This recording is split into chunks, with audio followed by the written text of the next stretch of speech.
Hello hello hello. आज का ज्ञान नहर हिमाचल से निकल के माटी में सिमट गई। यहाँ पे स्टेट्स का है। इसका मतलब क्या हुआ? इसका मतलब ये हुआ कि स्टेट्स का क्रोनोलॉजिकल ऑर्डर में कौन कब बना, ये बात लिखी हुई है एक निमोनिक के फॉर्म में। अरे वाह! कैसे? नागालैंड, हरियाणा, हिमाचल, मणिपुर, त्रिपुरा, मे से मेघालय, सी से सिक्किम, एम से जब मणिपुर और मेघालय हो चुका है तो बचा कौन सा? मिजोरम, ए से बचा अरुणाचल, जी से हो जाएगा गोवा। हाँ जी, ये हो गया 1997 की बात। 2000 में सबको पता है क्या होता है।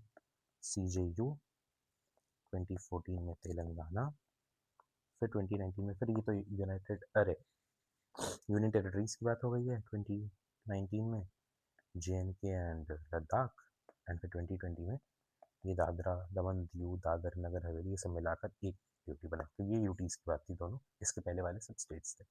राइट, ये तो बात हो गई। हम लोग इसमें यही देखने की कोशिश करेंगे इस लेक्चर में कि अरे ये सब कैसे याद करना है। ठीक है, और जैसे हम लोग जो पार्ट ABCD पढ़ते हैं, मतलब काफ़ी लोग उतना डिटेल में नहीं पढ़ते हैं, मैं तो पढ़ा दूंगा ना। जैसे कभी कभी आ जाता है कि अरे भोपाल भी है, विंध्य प्रदेश है, मध्य भारत है, MP है, साथ में कभी सौराष्ट्र, कच्छ, ये सब जब साथ में नाम आते हैं ना, लोग समझ नहीं पाते हैं कहाँ पे क्या है। इस चीज़ को भी हम लोग टैकल करने की कोशिश करेंगे। राइट, आई थिंक एक बेस बढ़िया तैयार हो गया है। अब हम लोग लेक्चर की स्टार्ट कर सकते हैं। तो हम लोग सबसे पहले एक पॉलिटी के पॉइंट ऑफ व्यू से देखते हैं और फिर हम लोग उसको हिस्ट्री पॉइंट ऑफ व्यू से इसमें हम लोग अटैक करेंगे। Right, let's start. तो कॉन्स्टिट्यूशन ऑफ इंडिया के पार्ट 1 में 4 आर्टिकल्स हैं, आर्टिकल 1 to 4, जो कि बात करता है यूनियन एंड इट्स टेरिटरीज की। ठीक है, आर्टिकल 1 क्या कहता है कि India that is Bharat shall be a union of states, shall be. ठीक है, सिंपल सी बात है, इसमें कुछ अलग नहीं है। फेडरेशन ऑफ स्टेट्स नहीं है, कुछ और नहीं है, यूनियन ऑफ स्टेट्स, सिंपल। ठीक है, फिर अगर हम नए स्टेट्स बना रहे हैं, नए स्टेट्स मतलब बाहर से आ रहे हैं या फिर अपना कहीं कुछ नए स्टेट्स बन रहे हैं इंडिया के अंदर, तो दो तरीके से बनते हैं। एक तो डिस्प्यूट सेटलमेंट हो किसी और कंट्री के साथ, उससे अपने को मिल गया हो, या फिर हम फॉरेन लैंड हो उसको हम लोग क्लेम कर लिया हो, या लड़ाई में, या फिर इंडिया के अंदर ही हो सकता है, कोई फॉरेन टेरिटरी हो उनको हमने क्लेम कर लिया हो। तो ये तो हम लोग सुनते हैं ना, फॉरेन लैंड क्या थी, पौंडीचेरी वाली थी फ्रेंच टेरिटरी, गोवा दमन दीवन दादरा नगर हवेली ये पोर्टुगीज टेरिटरी थी, इसको हमने क्लेम किया था, है ना। तो ये सब जब करना होता है तो एक एग्जीक्यूटिव ऑर्डर, जो सरकार होती है धीरे से एक एग्जीक्यूटिव, धीरे से नहीं मतलब खुल के एक एग्जीक्यूटिव ऑर्डर निकालेगी और सिंपल मेजोरिटी चीज़ें पास हो जाएंगी। राइट, फिर अगर हमको अपना लैंड उठा के दे ही देना है किसी को, मतलब टू अ फॉरेन कंट्री, तो वो चीज़ के लिए जब दे रहे हैं हम लोग लैंड, खुद से दे रहे हैं, ठीक है, तब उसको बोलते हैं सीडिंग ऑफ लैंड या फिर गिविंग लैंड। तो वो चीज़ होगा constitutional amendment act under article 368, जो कि स्पेशल टू मेजोरिटी होती है। राइट, अब स्पेशल टू तो ये तो उसके लिए है कि कोड वर्ड है, लेकिन आप बताइए, कमेंट्स में बताइए, तो आर्टिकल 368 के अंदर क्या होता है, कैसे अमेंड किया जाता है, वो जो मेजोरिटी है वो एक्सप्लेन कर दो कमेंट सेक्शन में। राइट, इसके थ्रू जो लैंड बाउंड्री एग्रीमेंट हुआ था इंडिया टू बांग्लादेश 2015 में, है ना, 100th कॉन्स्टिट्यूशनल अमेंडमेंट एक्ट, ये उसी के थ्रू हुआ था, सिंपल सी बात है। ठीक है, अब अगर इंटरनल चेंजेस हो रहे हैं, जैसे इंडिया में 28 स्टेट्स हैं, 8 यूनियन टेरिटरीज हैं, इंटरनल चेंजेस इसमें हो रहे हैं, किसी का नाम बदल रहा है, किसी का एरिया बदल रहा है, किसी का कुछ हो रहा है। ठीक है, तो फिर इसके लिए क्या लगेगा? सबसे पहले जो जो स्टेट्स अफेक्ट हो रहे हैं, सबसे पहले तो उसके लिए एक प्रेसिडेंट का रिकमेंडेशन लगेगा फॉर सच अ बिल। ठीक है, फिर वो बिल प्रेसिडेंट सारे जो स्टेट्स अफेक्ट हो रहे हैं उनको भेजेगा। ठीक, फिर स्टेट्स के पास अपॉर्चुनिटी होगी कि आप वो चेंजेस बताएं, भाई ये कर दो, वो कर दो, ऐसा कर दो, वैसा कर दो। फिर वो वापस प्रेसिडेंट के पास आएगा। अब प्रेसिडेंट के ऊपर है उनको एक्सेप्ट करना है कि नहीं करना है। अब यहाँ पे जब प्रेसिडेंट जो लिखा होता है, प्रेसिडेंट रिकमेंड कर रहा है, प्रेसिडेंट का ये लग रहा है, ये एक्चुअली प्रेसिडेंट नहीं है, this is president acting on the behalf of union council of ministers, article 75 या 74, बताओ कमेंट में क्या है। ठीक है, उसके थ्रू खुद का तो कोई डिस्कशन होता नहीं इनका। ठीक है, नेक्स्ट, फिर जब चेंजेस वो इन्होंने एक्सेप्ट किया नहीं किया, उसके बाद वो पार्लियामेंट में जाता है, पार्लियामेंट में फिर वो आराम से सिंपल मेजोरिटी से चीज़ें पास हो जाती है। इसका मतलब क्या हुआ कि स्टेट्स में जो चेंजेस हो रहे हैं उसके बाद स्टेट्स का कोई कंट्रोल ही नहीं है, वो पार्लियामेंट अपने हिसाब से देख लेता है। इसलिए इंडिया को बोलते हैं कि it is the indestructible union, मतलब यूनियन नहीं टूट सकता, ऑफ डिस्ट्रक्टिबल स्टेट, स्टेट टूट सकते हैं। ठीक है, सिंपल सी बात है, US में ऐसा नहीं है। तो 3 आर्टिकल हो गए। अब 4th आर्टिकल में क्या लिखा हुआ है कि जो थर्ड इंटरनल चेंजेस जो हुए हैं, इसको इफ़ेक्ट देने के लिए इसका जो चेंजेस रिफ्लेक्ट होंगे, वो शेड्यूल 1 में रिफ्लेक्ट होंगे, जहाँ पे नाम-वाम सबके लिखे हुए हैं, और शेड्यूल 4 में, जहाँ पे रिप्रेजेंटेशन ऑफ राज्यसभा सीट्स है, वहाँ पे चीज़ें रिफ्लेक्ट होंगी, ठीक है? और ये जो चेंजेस होंगे, these are not under article 360, मतलब कॉन्स्टिट्यूशन अमेंडमेंट इसमें नहीं लगेगा, एक नॉर्मल ऑर्डिनरी अमेंडमेंट से चीज़ें हो जाएंगी, ठीक है? ये 368 वाला सिर्फ सीडिंग में लगता है, राइट? ये टेम्परेरी प्रोविजंस को हम लोग देखते हैं। नाउ एक बार हम लोग देखते हैं कि स्टेट्स की कहानी क्या रही है, ठीक है? 1858 के पहले इनको प्रेसिडेंसीज बोला जाता था, ठीक है? और उसके बाद फिर इनको प्रोविंसेस बोलना शुरू कर दिया गया। तो हम लोग एक बार थोड़ा सा और हिस्ट्री में जाते हैं। 1773 में, देखो ये लेक्चर उसके लिए है जो भाई प्रीलिम्स देने वाला है, जिसकी तैयारी हो रखी है। This is just some additional points, है ना? थोड़ी सी और कंसेप्चुअल क्लैरिटी के लिए, क्योंकि क्वेश्चन ही आजकल स्टेट्स वाले से थोड़ा पूछ दे रहा है।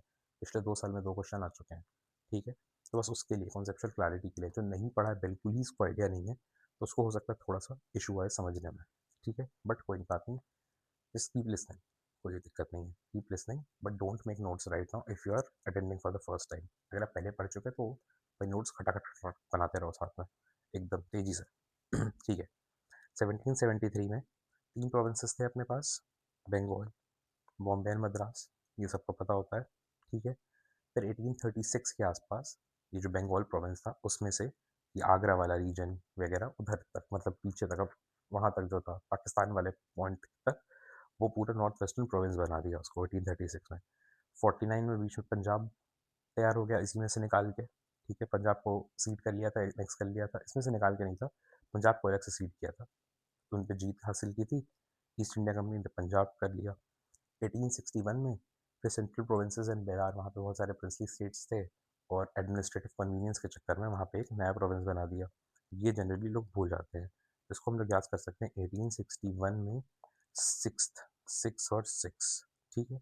और सिक्स का आधा क्या होता है, सिक्स का हाफ क्या होगा, थ्री, थ्री मतलब सी, सी से सेंट्रल प्रोविंस, इस तरह से कुछ कुछ करके याद कर सकते हैं, ठीक है? फिर 74 में असम बन गया, असम बंगाल से निकाल के ही बनाया गया था। और फिर 1901 में, मतलब just at the start of 20th century, अपने पास 8 प्रोविंसेस तैयार हो गए थे। ये नॉर्थ वेस्टर्न कंट्रेंट प्रोविंस, ये इसमें से निकल कर आ गया था। और फिर 1902 में नॉर्थ वेस्टर्न प्रोविंस, मतलब ये सब आगरा अवध वाला रीजन, इसको जोड़ दिया गया अवध के साथ, उसको यूनाइटेड प्रोविंस बना दिया कि आज का जो प्रेजेंट डे एक तरह से यूपी वाली रीजन है, ठीक है? अब तक अपने पास 1902 आ चुका है और 8 प्रोविंस तैयार हो चुके हैं, मतलब at the early 20th century अपने पास 8 प्रोविंस रेडी हैं, राइट? फिर बंगाल पार्टीशन को एनल कर दिया गया था 1911 में। उसके बाद नाइन्थ को बंगाल से ये बिहार एंड उड़ीसा अलग कर दिया गया साथ में, अलग अलग अभी नहीं हुए हैं ये लोग। और प्लस एक नया दिल्ली का प्रोविंस बनाया गया, जिसको बोलते थे चीफ कमिश्नर्स प्रोविंस, ठीक है? पंजाब से इसको अलग कर दिया गया दिल्ली। क्यों? क्योंकि दिल्ली अब बन चुकी थी capital, capital shifted from Calcutta, ठीक है? तो इसलिए दिल्ली को एक अलग बना दिया गया, ठीक है? फिर 1936 में जब 1935 वाला एक्ट आ गया, तो वहाँ से ये बिहार एंड उड़ीसा वाला जो था, उसमें से उड़ीसा अलग कर दिया गया, मतलब एक बिहार अब तैयार हो गया, एक उड़ीसा तैयार हो गया है, ठीक है? और ये उड़ीसा वाला जो था, दिस वॉज लिंग्विस्टिक बेसिस पे था, ठीक है? और बॉम्बे वाला जो प्रोविंस था अपना, बॉम्बे अभी तक कोई नहीं छुआ है, बॉम्बे से सिंध कर दिया अलग। अब इसके पीछे की कहानी भी है, उस समय मुस्लिम लीग का अलग अलग वो चल रहा था, दिल्ली मैनिफेस्टो, दिल्ली डिक्लेरेशन, ये सब जो चल रहा था, मुस्लिम लीग की डिमांड, जिन्ना के 14 पॉइंट्स, वो सब जो था, उसके थ्रू ये चीज़ हो गई। 1937 में बर्मा अलग हो चुका था, ठीक है? फिर 1937 से लेकर पार्टीशन तक अपने पास देखो 11 प्रोविंसेस थे। 20th सेंचुरी तक 8 थे, उसके बाद बिहार एंड उड़ीसा, फिर सिंध, उड़ीसा, बचा क्या यहाँ पे, बिहार बचा, ठीक है? तो पार्टीशन तक 11 प्रोविंसेस थे और 4 चीफ कमिश्नर प्रोविंस तैयार हो गए थे, जिसमें सबसे पहले तो एक दिल्ली था, ठीक? एक अपना अजमेर मेवाड़ वाला रीजन था, एक था कूर्ग जो कि मैसूर के आसपास था, एंड एक ब्रिटिश बलूचिस्तान था, जिसमें आज भी ब्रिटिश बलूचिस्तान की कहानी चल रही है। धुरंधर 2 में शेर बलूच आज भी अपनी लड़ाई लड़ रहे हैं लोग, तो लोग नहीं आना चाह रहे होंगे, उस समय भी लड़ाई कर रहे होंगे, ठीक? तो ये अपने को याद रखना है। ठीक है? कैसे याद रखेंगे? ABCD, अजमेर, मेवाड़, ब्रिटिश बलूचिस्तान, पूर्व, दिल्ली। ठीक है, 4 कमिश्नर्स प्रोविंस थे, ABCD। ठीक है, ये तो मैंने ऐसे बस लिख दिया, लेकिन आप ABCD से याद रखो। प्लस लगभग 550 के आसपास प्रिंसली स्टेट्स थे। ये थी इंडिया की प्रेजेंट कंडीशन उस समय की। तो अब ये गवर्नर्स प्रोविंस और चीफ कमिश्नर्स प्रोविंस में फ़र्क क्या था? गवर्नर्स प्रोविंस वर लार्ज, चीफ कमिश्नर्स प्रोविंसेस वर स्मॉल। गवर्नर्स प्रोविंस में गवर्नर का रूल था, इसमें चीफ कमिश्नर का रूल था। ठीक है, इसमें लेजिस्लेचर अपना इनका था, इसमें यूजुअली तो नहीं रहता था। ठीक है, और इनके पास ग्रेटर ऑटोनॉमी थी इनका, लेकिन डायरेक्ट सेंट्रल कंट्रोल था, क्योंकि ये स्ट्रेटेजिक चीज़ें होंगी यहाँ पे कुछ ना कुछ। ठीक है, इसलिए अब हम लोग का प्रिंसली स्टेट्स देख लेते हैं, क्या कहानी है इनकी। They were not directly ruled by the British, rather by the native rulers, वहाँ के जो होते अंडर ब्रिटिश सोजनारिटी, मतलब ब्रिटिश इन्फ्लुएंस तो था ही, और ब्रिटिश उनको प्रोटेक्ट करते थे, उनको स्टार ऑफ इंडिया ये सब चीज़ें देते थे, जिसके बदले में वो लोग अपना आराम से रूल करते थे। तो इसमें क्या क्या थे? हैदराबाद हम लोग तो जानते हैं, मैसूर जानते हैं, ट्रावनकोर, कश्मीर, बड़ौदा, बाद में जूनागढ़ वगैरह, इनकी सबकी अलग अलग कहानी है ना, तो वो सब तो पता ही है अपने को। तो फिर पार्टीशन जब हुआ, पंजाब स्प्लिट हुआ, है ना, मतलब एक अपना इंडिया में आ गया, एक पाकिस्तान चला गया, बंगाल स्प्लिट हो गया। ठीक है, सिंध और नॉर्थ वेस्टर्न फ्रंटियर प्रोविंस जो था वो पाकिस्तान चला गया। तो 2 अपने प्रोविंस चले गए, 11 थे, 11 माइनस 2 कितने बचे? 9 प्रोविंस बचे। ठीक है, also some princely states merged to form, क्या बन गए? जैसे पेप्सू एक बन गया था, Patiala and east Punjab states union. Saurashtra बन चुका था, बहुत सारे छोटे छोटे प्रिंसली स्टेट्स जोड़ के स्वराष्ट्र तैयार हो गया था। ट्रावनकोर एंड कोचिन, छोटे छोटे प्रिंसली स्टेट्स जुड़ के ट्रावनकोर एंड कोचिन तैयार हो चुका था। तो अब जब इंडिया रिपब्लिक हुआ 26 जनवरी 1950 को, आज़ादी के बाद, तो 4 कैटेगरी ऑफ स्टेट्स तैयार थे, ए, बी, सी एंड डी। ए में क्या था? जो फॉर्मर ब्रिटिश प्रोविंसेस थे, ये 9 थे, 11 माइनस 2, मेन अपने जो 11 थे उसमें से सिंध और नॉर्थ वेस्टर्न फ्रंटियर प्रोविंस हटा दो, बचे 9, ये वाले हो जाएंगे 9। ठीक है, इसमें गवर्नर रहेगा, इलेक्टेड लेजिस्लेचर रहेगा, रिस्पॉन्सिबल गवर्नमेंट रहेगी। Next, B.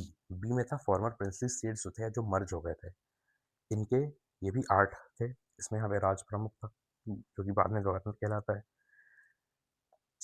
जो चीफ कमिश्नर्स प्रोविंस थे, जो 4 थे, या फिर जो छोटे छोटे प्रिंसली स्टेट्स हैं, उनको जोड़कर, मतलब उस तरह के लोगों को जोड़कर भी एक पार्ट सी बनाया गया, जिसमें 10 ये थे। ठीक, और फिर अंडमान एंड निकोबार अकेले पार्ट डी में आ गया था, जहाँ पे लेफ्टिनेंट गवर्नर रूल कर रहा था।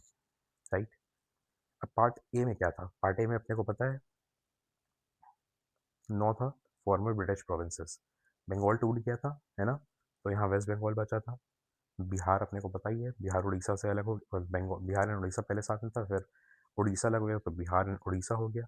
ठीक है, पंजाब अपना टूट चुका था, एक पार्ट पाकिस्तान चला गया था, एक पार्ट इंडिया चला गया था, तो ये था। असम था ही, दो बंगाल से उसको 1874 में अलग किया गया था। बॉम्बे था, शुरू में ही तैयार हो गया था। फिर मद्रास था, ये शुरू से ही था। एमपी था, एमपी मतलब बीच में बहुत सारे प्रिंसली स्टेट्स और जो छोटे छोटे रजवाड़े थे उनको जोड़ के बनाया गया था। और यूनाइटेड प्रोविंस तो 1902 से अपना चल ही रहा था। मध्य प्रदेश देखो यहाँ पे तैयार हो चुका था। ठीक है, यहाँ पे लोग इसको भूल जाते हैं जनरली। ठीक, नेक्स्ट पार्ट बी क्या है?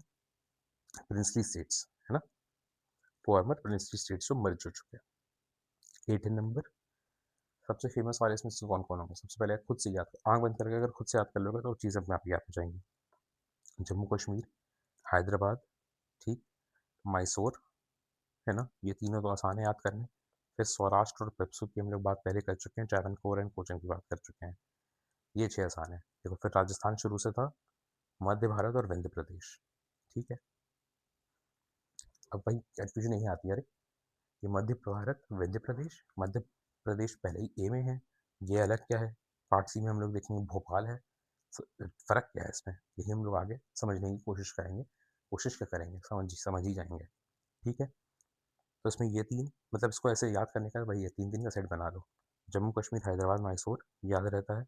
सौराष्ट्र पेप्सू, ट्रैवनकोर एंड कोचिन, ये सबको एक साथ कर लो। और राजस्थान, एमपी और विंध्य भारत। ठीक है, इसमें आप ऐसे कर सकते हैं कि सेंटर में 2 साथ में था, सेंटर के पास ये हो गया, ये हो गया जुड़ा हुआ, तो 4 एक तरह से कवर हो गया। साउथ में 2 हो गया।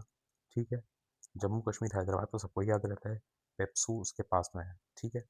नेक्स्ट पार्ट सी मतलब चीफ कमिश्नर्स प्रोविंस जो पहले वाले थे, तो उसमें अपने दिल्ली ए, बी, बी क्या था ब्रिटिश बलूचिस्तान, तो उसमें चला गया पाकिस्तान में, बी का खेल ही खत्म हो गया, उस बी की जगह भोपाल डाल दो, तो ए बी सी डी तो अभी भी कंटिन्यू है, अजमेर पूर्व भोपाल और Delhi A B C D, ठीक।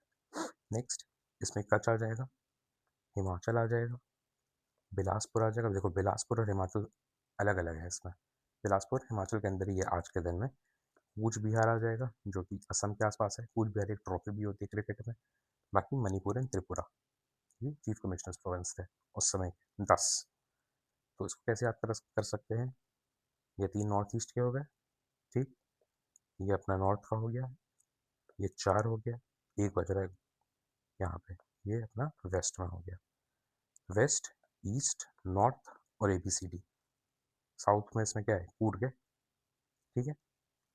लेकिन वैसे ही इसको याद करो, 4 plus north plus west plus east, east में 3, वेस्ट में 1, नॉर्थ में 2, कितना बचा 2, 3, 3, 6 और 4, ठीक। 4 अपना ए बी सी डी, ठीक है। वो ए बी सी डी का बी भोपाल है, पहले वो ब्रिटिश बलूचिस्तान था, ठीक। और पार्ट डी अपना अंडमान एंड निकोबार आइलैंड्स है, सिंपल सी बात है, ठीक है।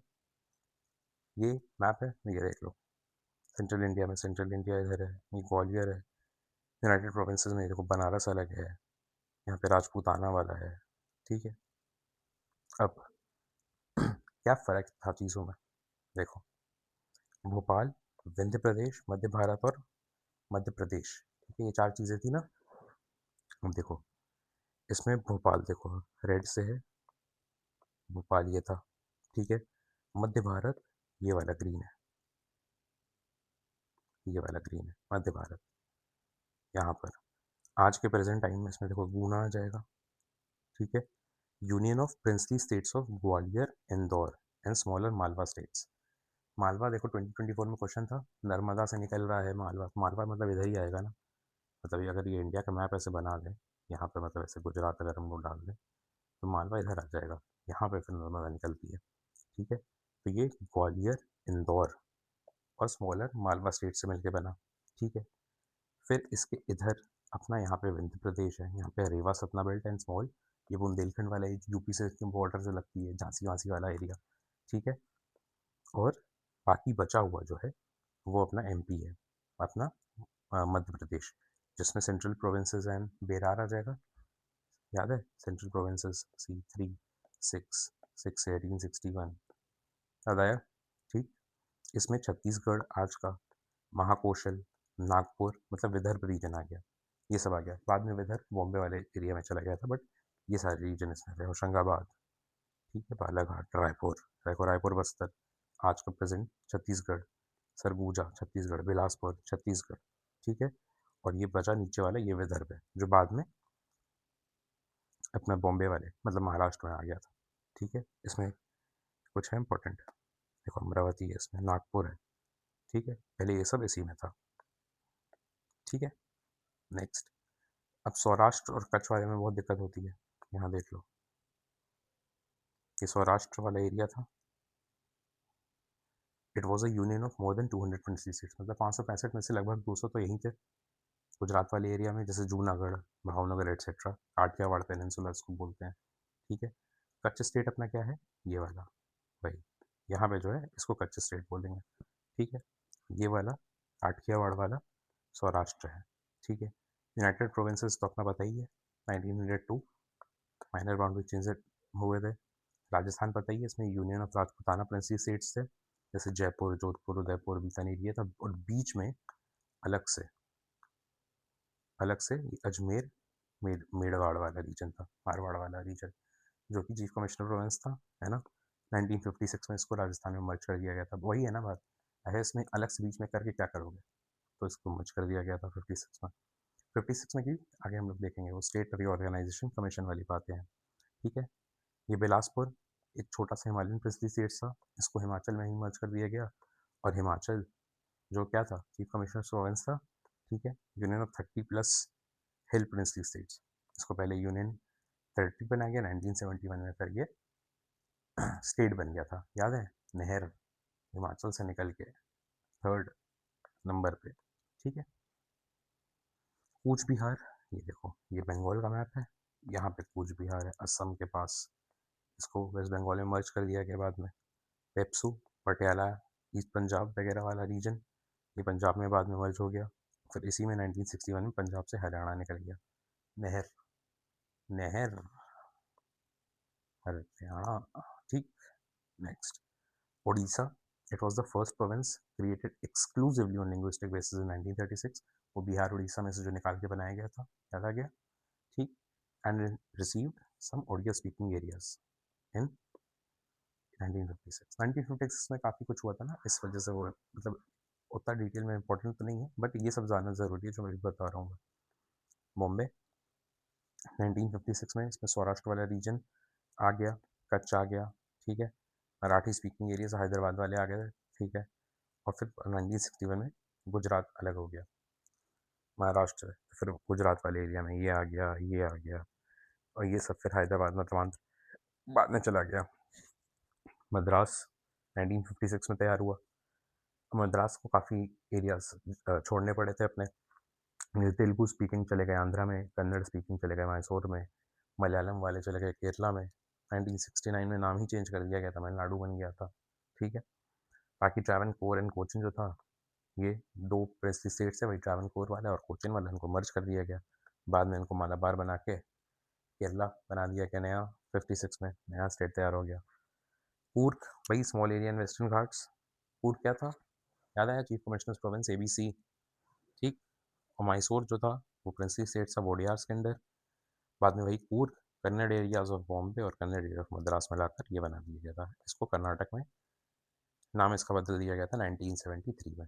1969 में तमिलनाडु, 1973 में कर्नाटका, मतलब ये नेम चेंज का लिखा है, इसको याद करना है, ठीक है, इंपॉर्टेंट है याद करना। Next, Hyderabad largest princely state India में था, ठीक है। It was integrated by police action 1948 में। निज़ाम का रूल था। It was again divided linguistically, इसमें वही तेलुगु रीजन, मराठी रीजन, ये सब थे, ठीक है। मणिपुर और त्रिपुरा दो चीफ कमिश्नर प्रोविंस थे, याद है ना, ईस्ट के दो, ईस्ट के तीन, एक तो ये और तीसरा कूच बिहार, ठीक है। माइथी रूल 1949 में ये अपना आ गया, और यहाँ पे माणिक्य डायनेस्टी थी, ठीक है। 1956 में दोनों को यूटी का स्टेटस मिल गया था, और उसके बाद फिर ये हिमाचल से निकल कर सिमट जाती है ना, माटी में, ये माटी 72 में, ठीक।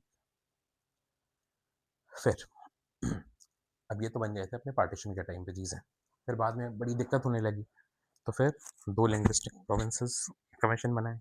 सबसे पहले एक एस के धर का कमीशन था, इन बोला भाई लैंग्वेज के नाम पे नहीं कर सकते हम लोग, एडमिनिस्ट्रेटिव कन्वीनियंस के नाम पे करेंगे, ठीक है।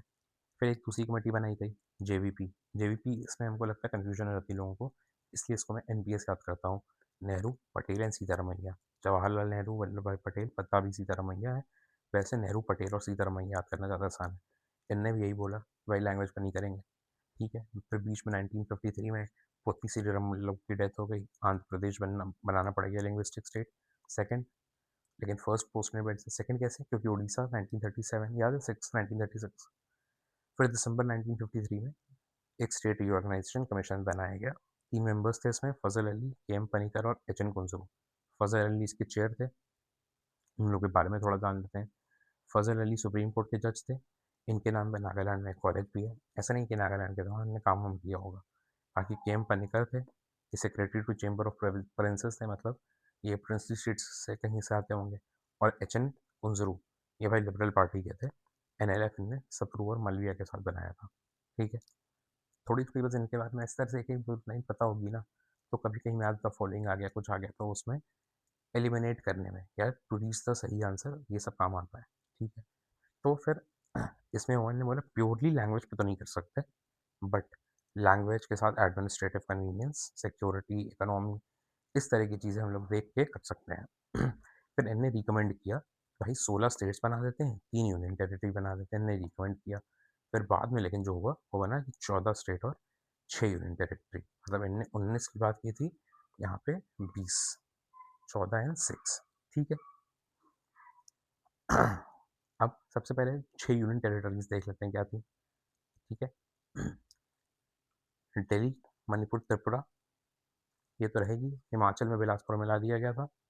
ये रहेगा अंडमान निकोबार, शुरू से वही है पार्ट डी वाला। पार्ट डी अब देखो खत्म हो गया, मतलब खत्म सभी हो गया, और लक्षद्वीप यहाँ पे तैयार हो गया।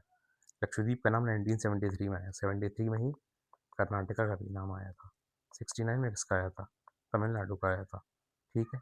ये मद्रास वाले प्रोविंस से निकला था। लग सकता है कि केरला से निकला हो, लेकिन उस समय केरला था ही ना, मद्रास से निकाल के बनाया गया था, ठीक है। तो दो अपने आइलैंड्स हो गए, दिल्ली रहेगा ही रहेगा, ठीक है। और फिर छोटी मोटी चीज़ें होंगी, जैसे हिल स्टेट्स में आ जाएगा ये, और माटी तो रहेगा ही अपना, ठीक है। देयरफॉर स्टेट रीऑर्गेनाइजेशन एक्ट आया 1956 में, उसको एनेक्ट किया गया। ऑर्डिनरी लॉ था नवंबर 1 1950 को, 14 स्टेट और 6 यूनियन टेरिटरी तैयार हो गए, ठीक है। ये देखो इसमें याद करने वाला इंपॉर्टेंट है, इनने 14 और 6 रिकमेंड किया था, नहीं नहीं, इनने भाई 16 और 3 रिकमेंड किया था, वो बाद में 14 और 6 बन गया, ठीक है। 14 स्टेट्स कौन से थे भाई, इसमें कुछ ऐसा बहुत दिमाग लगाने वाली बात नहीं है। असम, बिहार, ठीक है, वेस्ट बंगाल, यूपी, राजस्थान, उड़ीसा, ये सब बताई। आंध्रा, बॉम्बे, केरला उस समय नया बनाया गया था, ठीक है, इसमें केरला को केरलम कर दिया गया है, ठीक है। बाकी एमपी था, एमपी में ये सब मध्य भारत, मध्य प्रदेश, भोपाल, मध्य प्रदेश ये सब जोड़ दिया गया। मद्रास, मैसूर, पंजाब, ठीक है। देखो अभी गुजरात नहीं बना हुआ है, अभी बॉम्बे स्टेट ही है। सौराष्ट्र स्वराष्ट्र बाद में फिर गुजरात जाएंगे, ठीक है। अब रीऑर्गेनाइजेशन जो एक्ट था, it required a constitutional change. क्यों भाई, अब एबीसीडी हटा रहे हो, राज प्रमुख हटा रहे हो, तो फिर एक कॉन्स्टिट्यूशनल अमेंडमेंट एक्ट तो लगेगा ना भाई, ठीक है। वो अपन तो पूरा स्ट्रक्चर ही चेंज कर रहे हो, तो फिर वो सब हुआ, स्टेट्स एंड यूनियन टेरिटरीज का नाम आया, सीट्स एडजस्ट हुई लोकसभा राज्यसभा में, हाई कोर्ट्स बदल जाएंगे, है ना। पहले एक का वो, उसको फिर चेंज करना पड़ेगा, राज प्रमुख सिस्टम हटा दिया गया। फिर अब यहाँ से आ जाएगा 60 में भाई, गुजरात बन के तैयार हो गया बॉम्बे से, गुजरात और महाराष्ट्र, बॉम्बे को रीनेम कर दिया गया, ठीक है। सबसे पहले हम लोग स्टेट्स देखते हैं। 60, फिर 63 में नागालैंड, +3 66 हरियाणा, फिर +3, अरे कुछ नहीं, लेकिन उसके बाद +3 72, 63, 66 +3 69 +3 71, 71 में हिमाचल तैयार। फिर 72 इंपॉर्टेंट ईयर रहता है, जिसमें 3 रहता है माटी में, ठीक है, माटी में, और फिर सिमट 75, वही, और गोवा 87 में, ठीक है। 2000 में फिर अपने ये है, 2014 में ये है। देखो 14 स्टेट्स थे, 15 बने, 16 बने, 17 बने, फिर 18 19 20 21 22 23 24 25, फिर उत्तराखंड पे 28, तेलंगाना बना 29। फिर जब इसको तोड़ दिया गया, है ना, ये भी तो एक स्टेट था, JNK, इसको हटाया गया तो वापस 28 आ गए, 28 स्टेट्स आ गए। अब 8 यूनियन टेरिटरीज कैसे थी, 14 एंड 6 याद है, छठे 6 थी शुरू शुरू में अपने पास, क्या क्या थी, दिल्ली, मणिपुर, त्रिपुरा, हिमाचल, अंडमान एंड लक्षद्वीप, है ना। दिल्ली तो रहेगा ही रहेगा, मणिपुर त्रिपुरा साथ में रहेगा, हिमाचल हिल स्टेट वाली बात हो गई, और दोनों आइलैंड्स अपने अलग से रहेंगे, ठीक है। फिर 61 में क्या हुआ, देखो 60 के बाद +3 में 63 हुआ, तो बीच में भी 3 आएंगे, दादरा नगर हवेली, गोवा दमन दीव, और पुदुचेरी, ठीक है। ये अगर अपने यूटी तैयार हो गए, 7 8 9, ठीक है। फिर हरियाणा से चंडीगढ़ बनेगा, हरियाणा के बाद 10वें नंबर का यूनियन टेरिटरी, ठीक है। फिर ये हिमाचल, बीच में हिमाचल, मणिपुर और त्रिपुरा, इनको भी 70s में यूनियन टेरिटरी बना दिया गया था, ठीक है। फिर ये मतलब इनको जब स्टेटहुड मिल गई, अच्छा ये पहले यूनियन टेरिटरी थे ना शुरू में, अब इनको स्टेटहुड मिल गई, तो ये 9 8, मतलब 10 से 3 कम हो गए, 7 पर आ गए हम लोग, 10 - 3 7 पर आ गए, ठीक।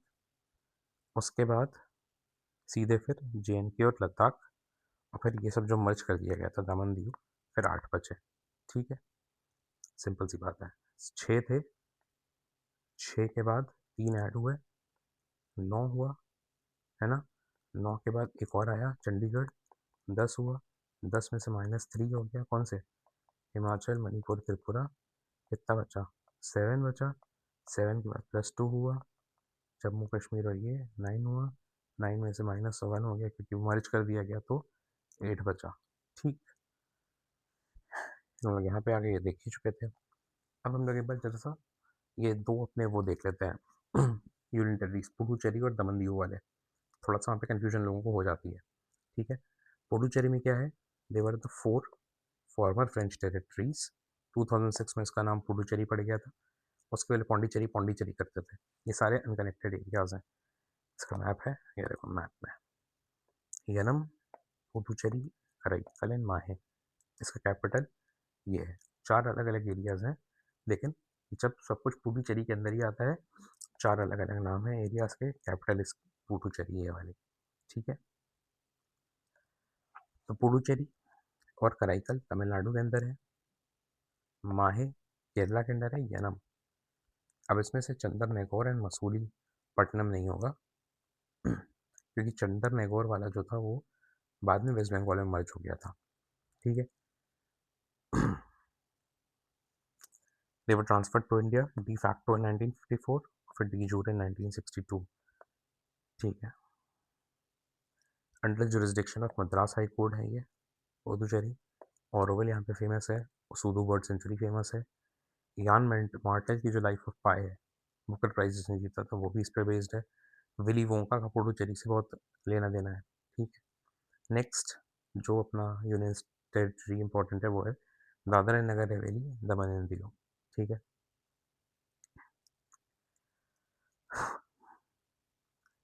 ये सारे ही पोर्टुगीज है। कैपिटल इसकी दमन है। ये देखो, ये दादरा है, ये नगर हवेली, यहाँ पे बड़ा सा नगर हवेली है। देखो हवेली है तो हवेली बड़ी होगी, इसलिए नगर हवेली बड़ी है। दादर छोटा सा रहेगा। दमन, ठीक है, दमन अपना, दमन लोग जाते भी हैं, क्यों जाते हैं? वहाँ पे चीज़ें सस्ती मिलती हैं, प्लस बीच बीच है। ठीक है, दादरा कभी नहीं जाना, दादरा गए हैं भाई, ये दादरा में बीच नहीं है, दमन लोग जाते हैं, दमन पे बीच है। ठीक है, कैपिटल भी दमन है, लार्जेस्ट सिटी इनकी सिलवस्सा है। अब दादरा क्या है? Small enclave north west of Nagar Haveli, small enclave north west of Nagar Haveli, surrounded by Gujarat हर तरफ से। 1779 में मराठास ने पोर्टुगीज को दी थी, और फिर बाद में पोर्टुगल ने परचेज कर लिया था, इससे रेवेन्यू कलेक्शन के लिए दिया था पहले। नगर हवेली क्या है? It is surrounded by Gujarat and Maharashtra, दिख भी रहा है। ये देखो महाराष्ट्र यहाँ पे, गुजरात यहाँ पे, बॉर्डर पे लगा हुआ है नगर हवेली। हवेली है तो बड़ा होगा, 2 स्टेट्स लगेगा। सिलवस्सा इसी में है, जो कैपिटल है इस पूरी यूनियन टेरिटरी की। नहीं, सबसे लार्जेस्ट टाउन है, कैपिटल नहीं है, लार्जेस्ट सिटी है। ठीक है, and it is the home of Warli culture. Warli culture जो महाराष्ट्र में बहुत फेमस है। ठीक है, और Maghval, it is an enclave of Gujarat, जो है it is also within Nagar Haveli. ठीक है, अ, इसमें देख सकते हैं, ये दादरा नगर हवेली, ये जो गुजरात, ये वाला है मघवाल, गुजरात का एरिया। ठीक है, ये मघवाल है, ये दादर है, ये दमन है, और यहाँ पे अपना दीव है। ठीक है, मतलब ये जो ऐसे है, यहाँ दीव है, बाकी सब इधर है।